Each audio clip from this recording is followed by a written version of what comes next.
there were just too many players who took advantage that they were weak. And that was the top 5 leading into this game. You see it updated again right there on your screen of where the leaderboard is at the moment. Mitro and Mongrel staying alive, in a great spot, holding this pyramid edit. And for people at home who might not know, he's not exposed right there, right, Ninja? He's peeking through his build. Correct. As you guys are peeking through a pyramid, you hit edit on it. You cannot be seen, right? And you can also see through it. It's a very amazing feature. Fortnite Battle Royale. What a Battle Royale, the ultimate Battle Royale experience. Ultimate Battle Royale experience, man. Blue T is in the storm, taking damage, a lot of damage, and he's still going to be rotating. Road taking damage as well. Thomas going to have to make some plays. And there goes Road. He actually just got knocked. 66 players remain, and this storm is kind of moving a little bit away from Pleasant Park. But it's once you have a high ground mountain in play, I mean, I'm wondering if it's going to go north.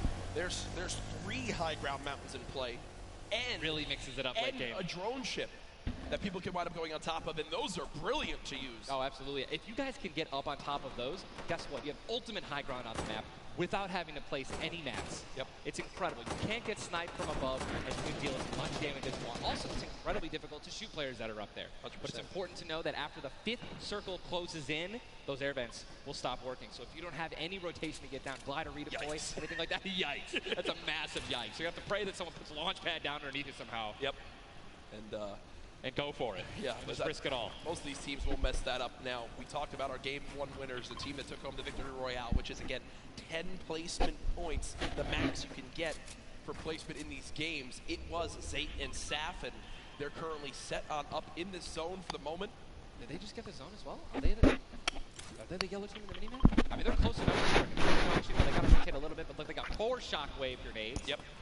And they'll be all right. They'll be able to make it happen. Airwax and Detox, man. Here we go. They have to rotate the farthest. Look at how many stack players are on this side of the lobby right now, and they're all going to have to move very soon. Yeah. Arkram and Falconer have a tough rotation ahead. Slacks and Keys. Watch them fight a little bit earlier on against Landjock and to pop those heals till his teammate comes in. Yep. No, you missed one. No, teammate's full. Teammate's full. Okay. It doesn't matter. Geez. Teammate's full. You know, I was playing with Myth the other day, and he was using a lot of chug splashes without me, so, you know, I'm really sensitive on it. We'll let you and Myth handle that one. As, again, it seems like some tension there, but we continue to move on in this fight. This is game 2 of 6, folks. The matches will be going on throughout the day. 5 duos. You see Arkram and Falconer. Looks like they get a duo shockwave to try to fly across the map together. Good teamwork. As the frantic rotation begins to move on in, more Storm Surge will soon begin to come into play as well. Jack, I have a question for you, man. Yes. Once these circles start closing in, they're so small, what do you think is the play? To rotate in right away once it's revealed if you're far out, or to wait and be the last team? For me, it completely comes down to what you have left, what you have in your inventory, where you are at, the leaderboards as well. If I'm in a position where I know I need to make some ground up on the leaderboards, I want to rotate early and try to begin to spray back on the opponents to get some free eliminations. Yes. If you get the zone on you, you begin to just build on up and get that height so you can spray on down as well. In this one, though, again, all comes down to rotation. If you have nothing to rotate with and you're far away, I think you play late and hope someone else drops a launch pad near you and use that community pad to your advantage. Yeah, we're looking over here at Yuang, 3 eliminations, sitting here with some very good materials, and definitely a very delicious loadout. Anyone with a heavy sniper and a blue SMG in a combat.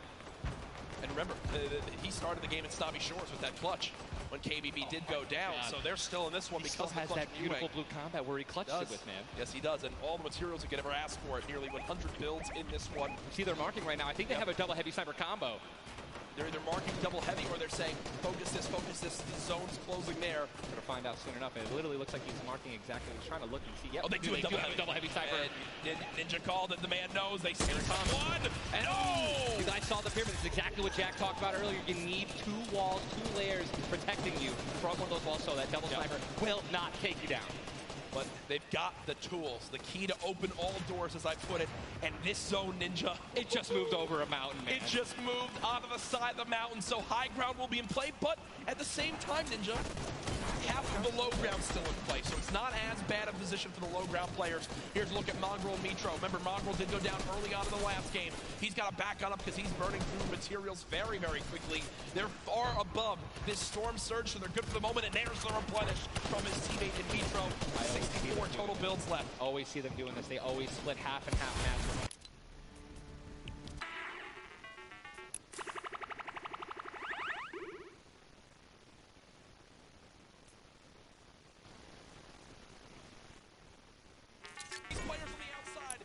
pick up the minigun firing too. The lobby now picking up quick as we move into our pit zone. The storm is closing in, and that's going to be forcing everyone to get into where the safe zone is right now. It is moving in towards Pleasant Park. Guys, this is absolutely insane. 51 players still remain, by the way, in a circle this small.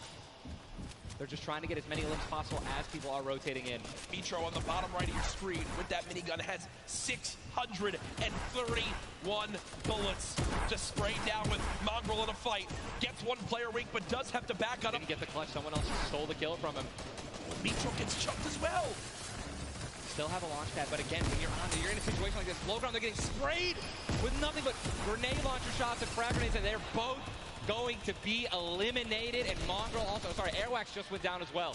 And you see Cease in the elimination feed. Does look like, remember early on, Elevate did go down there. Loot looks so delicious. They go for it.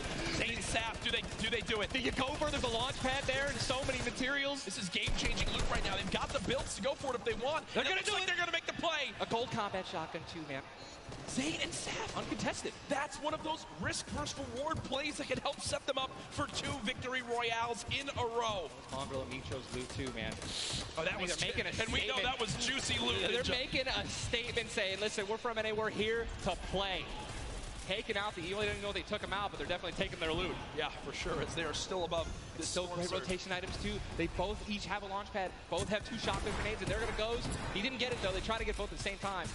Gonna be flying, and this is it, another massive rotation going to be taken to the center of Pleasant Park. They're 167 damage above the threshold, so they're looking pretty good right now. The question is, are they going to keep mid-ground, go for low ground, high ground? What's the play? They didn't get the full launch pad. He might have to use his own. Yes, he does again, and that actually works out. He hits his head on something, which takes him down from having to, fly all the way up and float and get beamed. They're going to challenge high ground right now. Zayt and Sap looking to do what many would think was impossible, which is win back-to-back games in the stacked lobby. Just saw Falconer in the feed as well. Arkram with an elimination too. 19 duos left as we're moving towards the placement points, Ninja, and these duos know exactly that. 3 points if you make it in the top 15, which could be the difference between first and dead last. What are they going to do? Are they going to prioritize rotation in and not taking damage, or are they going to try to play it a little risky and go for the limbs? If you're going to be shooting, going for the limbs, definitely open up the